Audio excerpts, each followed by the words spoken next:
दोस्तों, मॉड्यूल 3 में हमने सीखा कि हमारे विचार और विश्वास हमारी भावनाओं और जीवन की दिशा को कैसे नियंत्रित करते हैं। कोर बिलीफ्स को पहचानना और बदलना, एबीसीडी मॉडल से विचारों को चुनौती देना, ट्रिपल कॉलम टेक्निक से सोच की गलतियां पकड़ना और कॉग्निटिव डिफ्यूजन से विचारों से दूरी बनाना। इन सब ने हमें ये समझाया कि हमारे दिमाग की कहानियां ही हमारी वास्तविकता बनाती हैं। लेकिन सोच बदलने के साथ साथ हमें व्यवहार में भी बदलाव लाना जरूरी है, क्योंकि असली आत्मचिकित्सा तब होती है जब हम अपने डर का सामना करते हैं और नए अनुभव बनाते हैं। इसीलिए मॉड्यूल 4 का फोकस है build the life you want one action at a time. और इसकी शुरुआत होगी सिस्टमैटिक डिसेंसिटाइजेशन, डर पर धीरे धीरे विजय पाना। सिस्टमैटिक डिसेंसिटाइजेशन एक मनोवैज्ञानिक तकनीक है जिसे जोसेफ वुल्फ ने विकसित किया था। इसका मकसद है धीरे धीरे अपने डर का सामना करना, उसे छोटे छोटे स्टेप्स में तोड़ना और हर स्टेप पर रिलैक्सेशन सीखना। सीधी भाषा में कहें तो डर पर विजय एक झटके में नहीं, बल्कि छोटे छोटे कदमों से मिलती है। आरव का डर। आरव को सार्वजनिक बोलने से बहुत डर लगता था। जैसे ही वो स्टेज पर जाने का सोचता, उसके हाथ कांपने लगते और गला सूख जाता। सिस्टमैटिक डिसेंसिटाइजेशन में उसने ये रास्ता अपनाया। पहले उसने सिर्फ आईने के सामने बोलने का अभ्यास किया, फिर एक दोस्त के सामने, उसके बाद 3-4 दोस्तों के सामने और आखिरकार ऑफिस की मीटिंग में।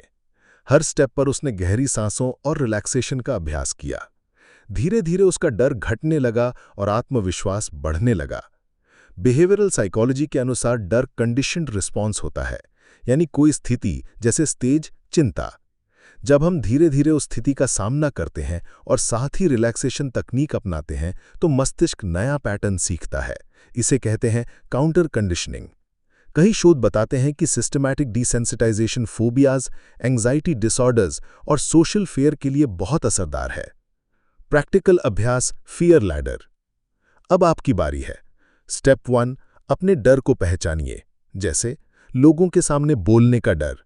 स्टेप 2, उसे छोटे छोटे स्टेप्स में बांटकर एक फियर लैडर बनाइए, जैसे आईने के सामने बोलना, फिर एक दोस्त के सामने बोलना, उसके बाद 3-4 दोस्तों के सामने बोलना और फिर बड़े समूह में। स्टेप 3, हर स्टेप पर रिलैक्सेशन की तकनीक अपनाइए, जैसे गहरी सांसें, शरीर को ढीला छोड़ना, और तभी अगले स्टेप पर जाइए जब पिछले स्टेप पर आप सहज महसूस करने लगें। स्नेहा का अनुभव। स्नेहा को कुत्तों से बहुत डर लगता था। फेयर लैडर बनाने के बाद उसने ये किया। पहले उसने सिर्फ कुत्तों की तस्वीरें देखीं, फिर दूर से सड़क पर कुत्ते को खड़े देखा, उसके बाद दोस्त के साथ मिलकर धीरे धीरे पास गई और कुछ हफ्तों बाद वो कुत्ते को छू भी पाई। उसका डर गायब नहीं हुआ, लेकिन इतना कम हो गया कि वो अब सामान्य जीवन जी सकती थी। दोस्तों, सिस्टमैटिक डिसेंसिटाइजेशन हमें ये सिखाता है कि डर से भागना डर को बढ़ाता है, लेकिन डर का सामना छोटे छोटे कदमों में करना उसे घटाता है।